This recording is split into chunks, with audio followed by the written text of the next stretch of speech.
নমস্কার, শুভ নববর্ষের শুভেচ্ছা জানাই সকল দর্শকদের। আমি রুমেলা রয়েছি আপনাদের সঙ্গে। মোথাবাড়িতে ছককষে আটকে রাখা হয় বিচারকদের আটকাতে ভয় দেখিয়ে আনা হয় বিএলওদের। এসবের মাথা ধৃত আইএসএফ নেতা গোলাম রব্বানী, যাদের নাম বাদ গিয়েছে তাদেরও জমায়েত করতে নির্দেশ দেওয়া হয়।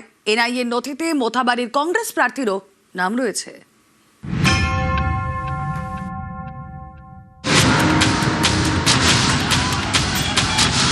পয়লা এপ্রিল মালদায় অশান্তি, নামবাদের প্রতিবাদে কালিয়াচক ২ নম্বর বিডিও অফিসে ঘন্টার পর ঘন্টা ঘেরাও করে রাখা হয় ৭ বিচারককে।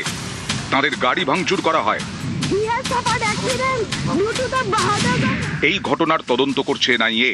প্রাথমিক তদন্তে তার আগেই জানতে পারে কালিয়াচকের অশান্তির পেছনে রয়েছে বৃহত্তর ষড়যন্ত্র এবং পরিকল্পনা।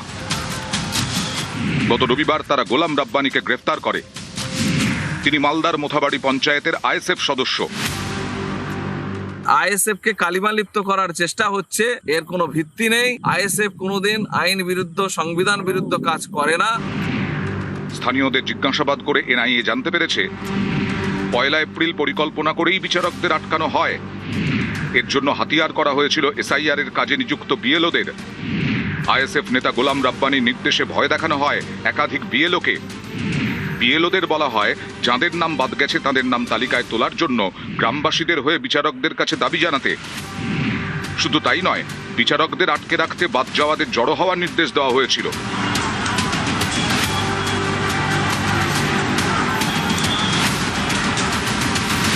মোথাবাড়ি বিধানসভা আসনে কংগ্রেসের প্রার্থী সায়েম চৌধুরী, তিনিও এনআইএর নজরে।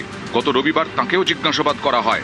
তদন্তে এনআইএ জানতে পেরেছে বিডিও অফিসের সামনে জমায়েত করানোর পেছনে রয়েছেন মোথাবাড়ির কংগ্রেস প্রার্থী সায়েম চৌধুরীও। কংগ্রেসের স্থানীয় কর্মীদের নিয়ে তিনি জমায়েত করান। আদালতে জমা দেওয়া নথিতে এই বিষয়গুলি উল্লেখ করেছে ন্যাশনাল ইনভেস্টিগেশন এজেন্সি। এনআইএ বড় একটি রেপুটেড অর্গানাইজেশন, কিন্তু এখন যারা এই ডিপার্টমেন্টে কাজ করছে তারা কি তাদের সত্তাকে বেঁচে দিলে? সাধারণ মানুষ, তাদের ভোটার লিস্টের নাম নেই, তারা বিক্ষোভ করেছে। আর তা নিয়ে আজকে এনআইএ দোষ খুঁজতে বেরিয়ে পড়েছে জাতীয় কংগ্রেস। আর কত দালালি করবে? তৃণমূল কংগ্রেসের ভোটের অনুপ্রেরণায় পশ্চিমবঙ্গে কি করে মিন ঢুকতে পারে, হুমায়ুন কি করে বাবরি মসজিদ তৈরি করবে বলার সাহস দেখাতে পারে। পুলিশ পর্যন্ত আক্রান্ত, পুলিশের পরিবাররা আক্রান্ত। তৃণমূলের বিধায়ক নিজের পরিবার নিয়ে মুর্শিদাবাদ ছেড়ে অন্য জায়গায় চলে গেছেন। এখন আপনারা যদি সচেতন না হন, আগামী দিনে এটা বাংলাদেশ হয়ে যাবে। এগুলো তো হচ্ছে সব বোঝাই যাচ্ছে কে কার সঙ্গে কাকে কি করছে। যারা তৃণমূলকে সমর্থন করেন তাদের বিভ্রান্ত করতে চাইছেন, সেই সব ফোর্সগুলো ওখানে ছিল।